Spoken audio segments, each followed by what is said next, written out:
అందరికీ నమస్కారం. Welcome to our YouTube channel అనగనగా ఓ కథ.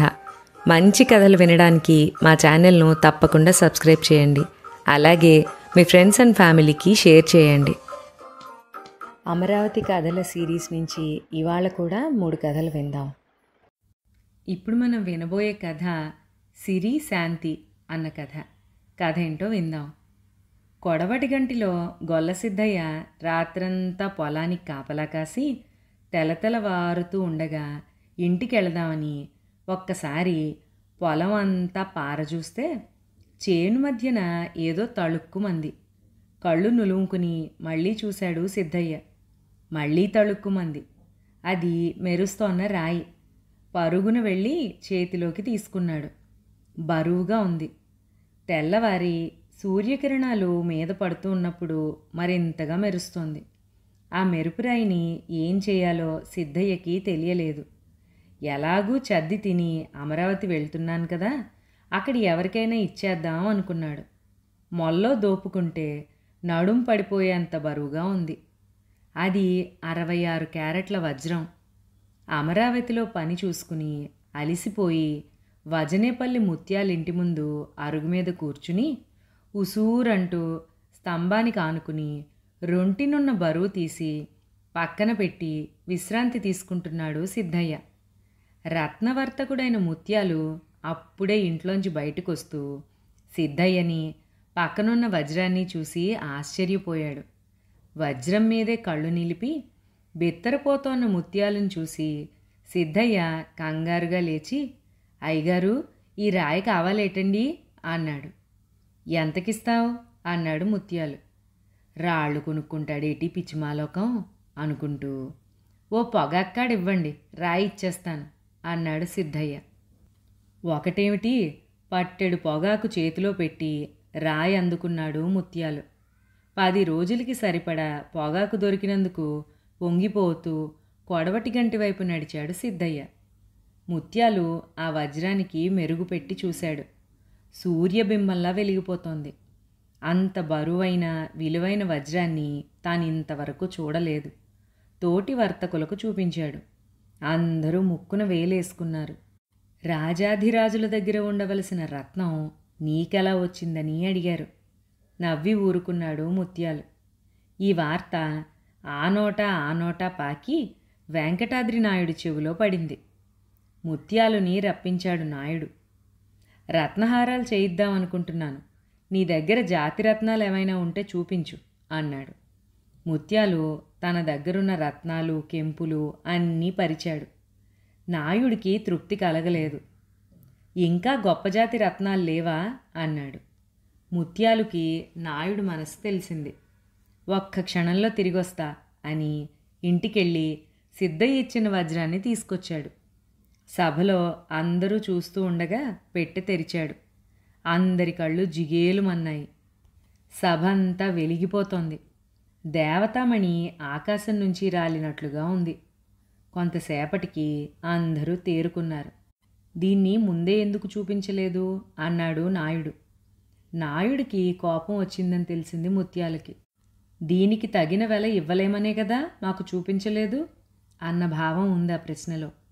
ముత్యాలుకి ఎటూ తోచక, ప్రభువులు గ్రహించాలి, ఇది అపురూపమైన వజ్రమని తమకు తెలిసిందే, ముచ్చటపడి నేనే ఉంచుకుందామనుకుని అంటూ నసిగాడు ముత్యాలు.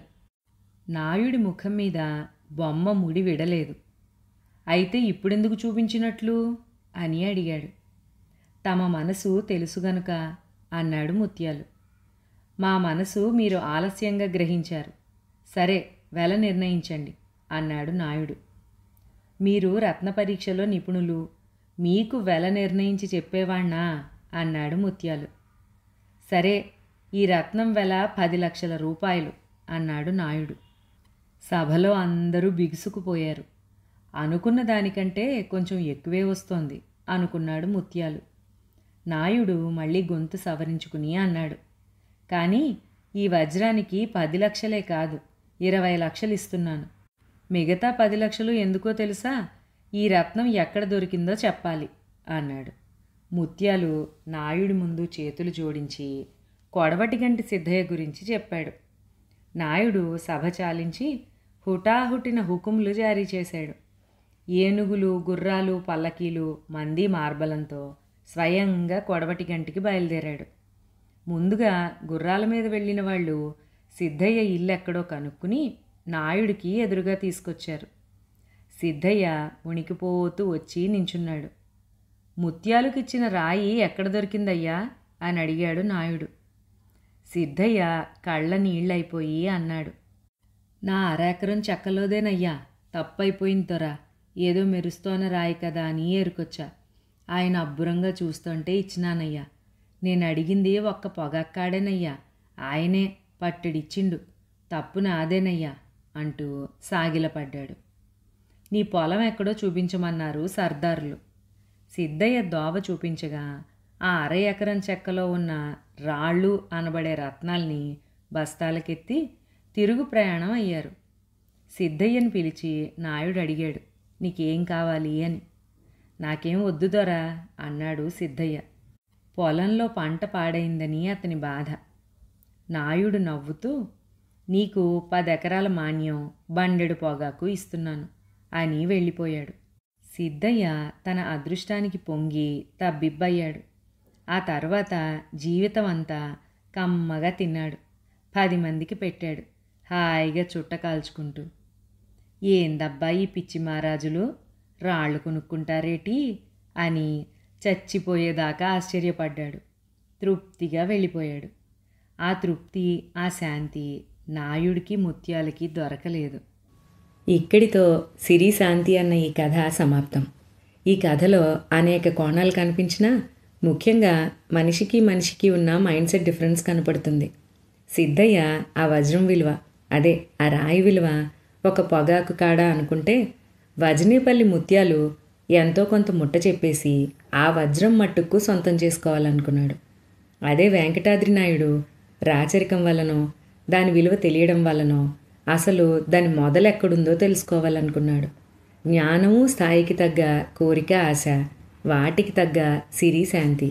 ఇప్పుడు మనం వినబోయే కథ అంతా సామిదే, నేనెవర్ని ఇవ్వడానికి అనే కథ.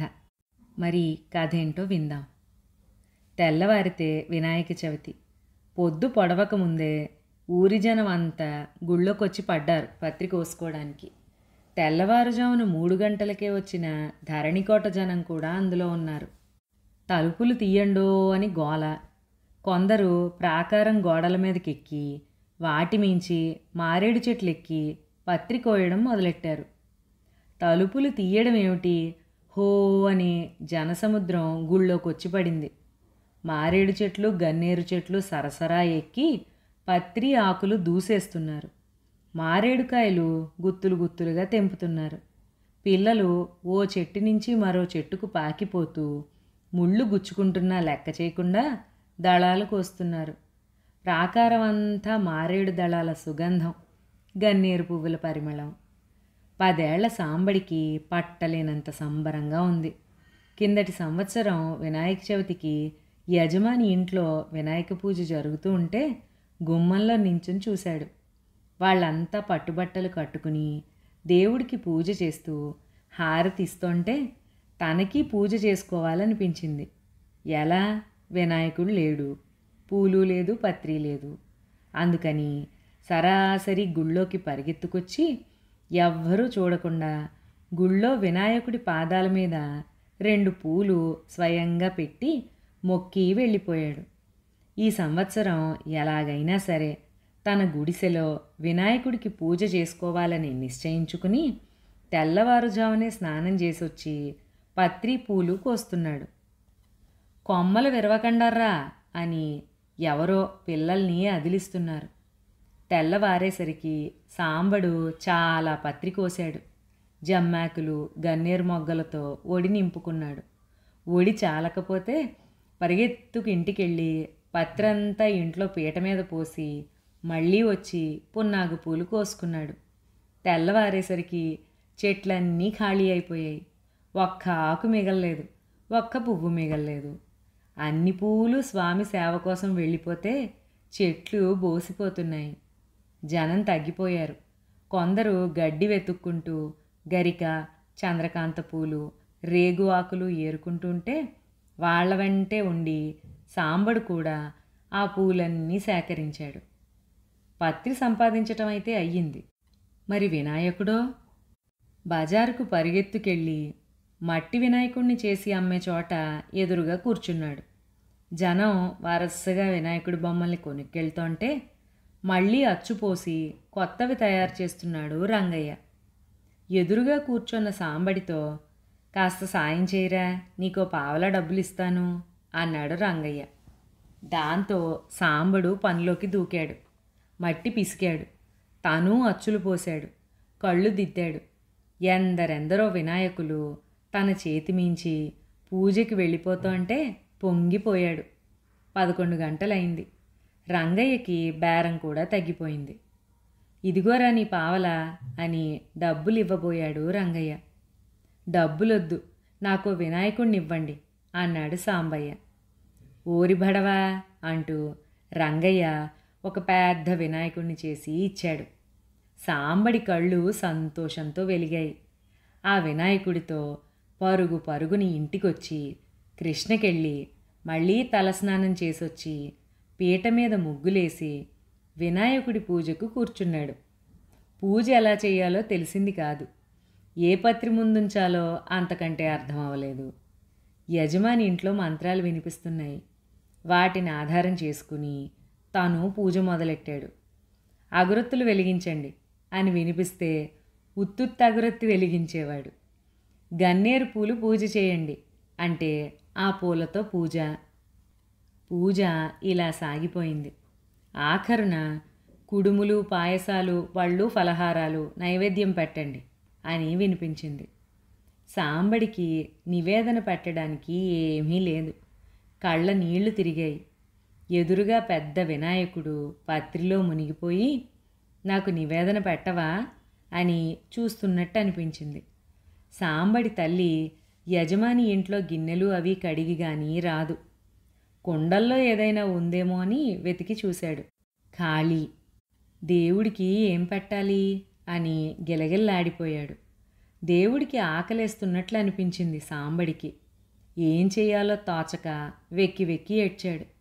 ఏడ్చి వినాయకుడి పాదాల దగ్గర పత్రిలో తల పెట్టుకుని పడుకున్నాడు.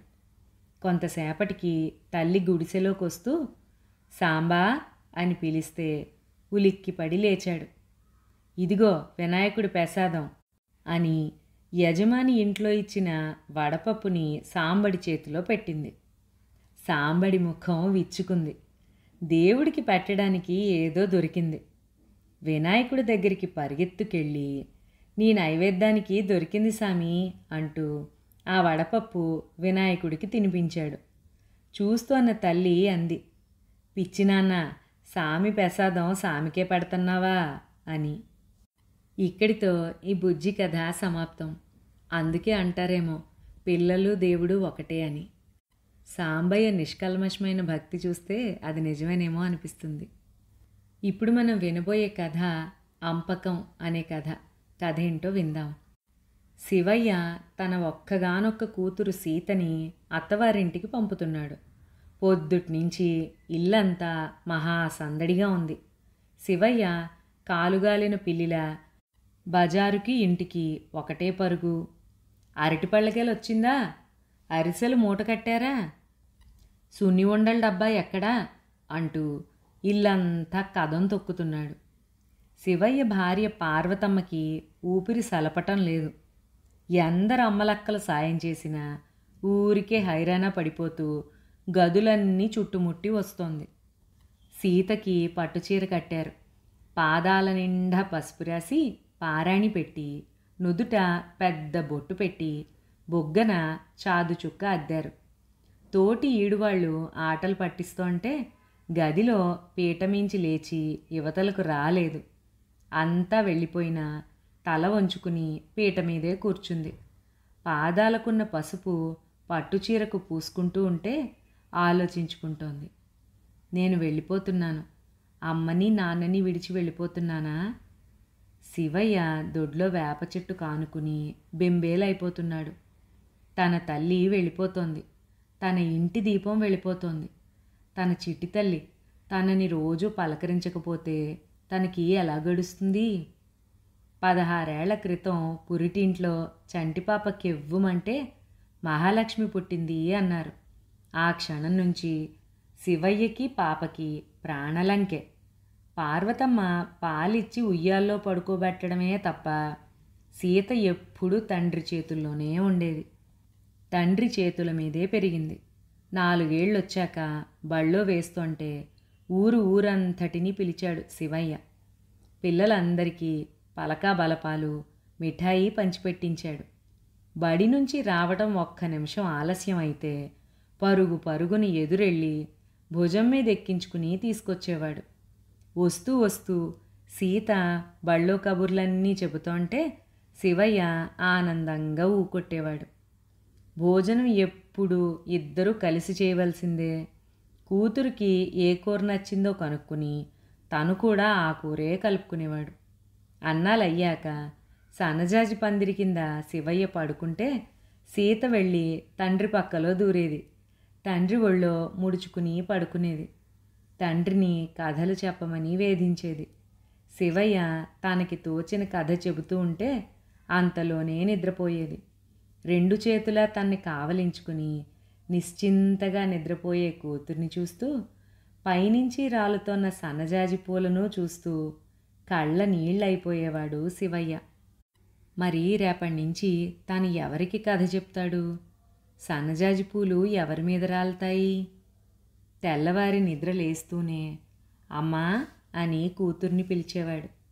తన తల్లి ముఖం చూసుకుని ఆ పైన లోకం ముఖం చూసేవాడు. స్నానం చేసి దేవుడికి పూజ చేసుకుని కూతురికి ముందు హారతి కళ్ళకద్ది ఆ పైన తాను అద్దుకునేవాడు. తనిప్పుడు పొద్దున్నే లేవగానే ఎవరిని పిలవాలి? తన పూజకి పూలు కర్పూరం ఎవరందిస్తారు? సీత పెద్దదయ్యి సంబంధం కుదిరి పెళ్లి ముహూర్తం నిశ్చయమైనప్పుడు తన బతుకులో జరిగే ఒకే ఒక శుభకార్యం ఘనంగా జరుగుతున్నప్పుడు అల్లుడికి కాళ్ళు కడిగి కన్యాదానం చేస్తూ ఉంటే తన బతుకంతా ధారపోస్తున్నట్లు అనిపించింది శివయ్యకి. వరండాలో ఎవరో అరుస్తున్నారు. బళ్ళొచ్చాయి, ఇంకా ఆలస్యమేమిటి అని. శివయ్య లేచి ఇంట్లోకొచ్చాడు. బళ్ళలో సామాన్లు సర్దుతున్నారు. తన ఇంటిని ఎవరో దోచుకుపోతున్నట్లుగా ఉంది శివయ్యకు. ఒక్కొక్కరే బళ్ళు ఎక్కుతున్నారు. శివయ్య ఏర్పాట్లు ఏవీ చూడడం లేదు. గదులన్నీ పిచ్చి పిచ్చిగా తిరుగుతున్నాడు. ఒక మూలగా పార్వతమ్మ కళ్ళొత్తుకుంటోంది. ఆవిడికి తిరిగే ఓపిక కూడా లేదు. ప్రయాణమైన సీత అందరికంటే ఆఖరినొచ్చింది. పట్టుచీర, నగలు, మెళ్ళో గంధం, కాళ్లకు పసుపు, నడుముకు వడ్డాణం. తండ్రి పాదాలకు వంగి నమస్కరించింది. పాదాలు పట్టుకుని వదల్లేదు. శివయ్య కూలబడిపోయాడు. సీత కళ్ళలోకి చూశాడు. నా గుండె, నా ప్రాణం, నా నెత్తురు, నా 2 కళ్ళు నువ్వేనమ్మా. వెళ్ళిపోతున్నావా తల్లి? నోట మాట రావడం లేదు. కన్నీటి పొరల్లో సీత కనిపించటం లేదు. ఏమిటి అల్లా ఇదైపోతావు? లోకంలో నువ్వే కూతుర్ని కన్నావా? ఇది సహజం, లే అంటూ ఎవరో లేవదీశారు. ఇద్దరూ విడిపోయారు. శివయ్య కళ్ళు తుడుచుకుని లేని దర్పం తెచ్చుకుని ఉత్తరీయం భుజాలకిరుపక్కలా వేసుకుని బళ్ళ వెనకాల నడవసాగాడు. మధ్యలో జ్వాలమ్మ గుడి దగ్గర ఆపించి కూతుర్ని తీసుకెళ్ళి తల్లికి మొక్కించి, తల్లి నాకు కూతుర్నిచ్చి ఇలా అన్యాయం చేస్తావా అన్నాడు. ఊరు దాటింది. ఆగిపోమన్నా వినకుండా శివయ్య బళ్ళ వెనకాలే వస్తున్నాడు. ఒకచోట బండి ఆపించి అల్లుణ్ణి దింపి పక్కకు తీసుకెళ్ళి 2 చేతులు పట్టుకుని అన్నాడు. అయ్యా, నా తల్లిని పువ్వుల్లో పెట్టి పెంచాను. నా గుండెల్లో పెట్టుకుని సాక్కున్నాను. పిల్లది తెలియక ఎప్పుడైనా తప్పు చేస్తుంది. అప్పుడు నీ కోపం వస్తుంది. తప్పులేదు, తిట్టాలనిపిస్తుంది. సహజమే, ఒక్కోసారి కొట్టాలనిపిస్తుంది. పర్వాలేదు. అల్లాటప్పుడు బాబు నాకు ఒక్క కార్డు ముక్క రాయి, కాకితో కబురంపు, వాలిపోతాను. నీ కోపం తీరేదాకా నన్ను తిట్టు, నీ కసిపోయేదాకా నన్ను కొట్టు, బాబు తమలపాకు లాంటిదయ్యా నా తల్లి అంటూ బావురుమన్నాడు. ఆ మాటలకి అల్లుడికి కళ్ళ నీళ్లు తిరిగి ఏమీ సమాధానం చెప్పలేకపోయాడు. చుట్టూ ఉన్నవాళ్ళు చా ఊరుకో విడ్డూరం అని సర్ది బళ్ళని పంపించేశారు. పొద్దుపోయి కాళ్ళు ఈడ్చుకుంటూ ఇంటికొస్తే పార్వతమ్మ స్తంభానికి ఆనుకుని కూర్చుని ఉంది. ఇల్లంతా బోసిపోయింది. మనస్సంతా ఖాళీగా ఉంది. ఎవ్వరూ మాట్లాడుకోలేదు. అన్నం వడ్డిస్తే ముట్టలేదు శివయ్య. పార్వతమ్మ అంది, మా అయ్య నన్ను ఇంటికి పంపించినప్పుడు ఈ బాధ పడలేదా? నువ్వు నన్ను సల్లంగా చూసుకోలేదా? అట్టాగే నీ కూతుర్ని చూసుకుంటాడు అల్లుడు అంది. శివయ్య కళ్ళలో ధైర్యం. అదిగో అది నీ కూతురికి ఇష్టమైన కూర, కలుపుకో అంది పార్వతమ్మ. ఆ మాట వినగానే గబగబా కూర కలిపాడు శివయ్య. కానీ ముద్ద నోటికెక్కదే. పిల్లలంటే బోల్డంత ఆపేక్ష పెట్టుకునే తండ్రులందరికీ నమస్కారం. అలాగే మీకు నచ్చిన కథ ఏంటో తప్పకుండా కామెంట్స్లో చెప్పండి. మరొక మంచి కథలో మళ్ళీ కలుసుకుందాం. అంతవరకు సెలవు.